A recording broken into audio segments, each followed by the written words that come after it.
Okay, everyone, and welcome to the market wrap up for the 16th of March 2021. Doing this right after Fed Day, so a big day. First time they have hiked rates in years. I'm going to go and do a statistical analysis of what happened to the market every other time that these rates reversed and we started entering a hike cycle. So if you're interested in that, subscribe to the channel, give it a follow. I'll hopefully have that up in the near future. So let's go through what happened in the market. Again, if you're new here, my name is Michael Nauss. I'm a chartered market technician and a quant trader. I go through a midweek market wrap up each Wednesday just to talk about my thoughts of the market to get ready for a live stream that I do each Sunday. So if you're interested in any of that, let me know. Link is in the description below for all the software you see me use today, and that's also a link to my website where I have a service where you can get my thoughts on the market each and every day. Come give that a shot and let's just get right into it. So, Bitcoin USD, this was very interesting to watch during the rate hike. It was up quite significantly earlier in the day and then started to sell off right after that happened. So, we have this kind of topping tail that's happening right here. This is something that I'm actually seeing as a overall bear flag until proven otherwise. Kind of 45,000-ish is the number it would need to clear to negate this. But until then, I'm going to watch for a breakdown, and that's what I'm interested there on Bitcoin. However, there are some other cryptocurrencies that are working well. So I like to be long and short depending on what's moving. Sand, USD, very interesting look. It's been holding this $1 area for a long time here. Or sorry, that's like 250. Bounced off it, hit 3. I'm looking at this downtrend line. If we can get over that, I'm going to get involved. Luna, I am in some Luna already as we broke out of this little wedge happening here.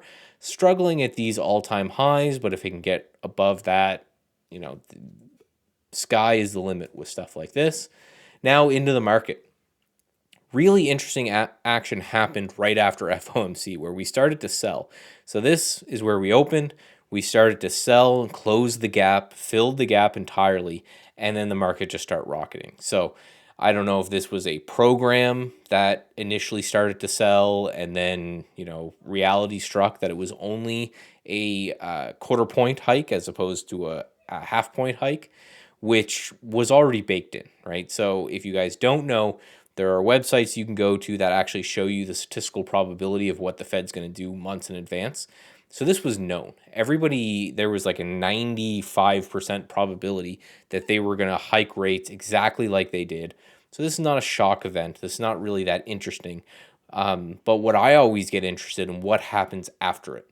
So makes me think just the fact that we closed right at the high of the day that people might have been timid that 5% chance of a half point hike was going to happen.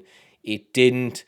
Whatever happened to push the market down, again, maybe an algorithm to scare traders or something, caught a bid, rallied right into the closed pretty much at the high of the day.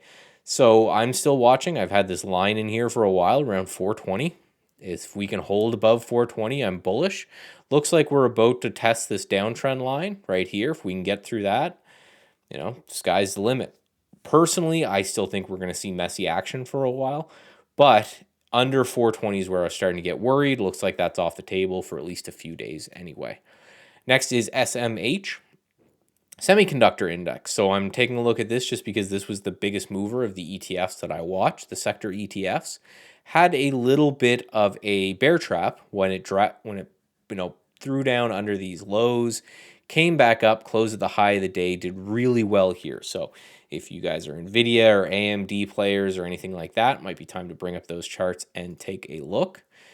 Couple stocks I'm watching at is PCRX, nice looking bull flag here, big strong push up after earnings, and then has just been consolidating sideways. So if we can break that, I like that. I like the fact that this trend kind of reversed because of earnings. I don't need to read the earnings as a technician. I just know that the market likes them, so I can play with them.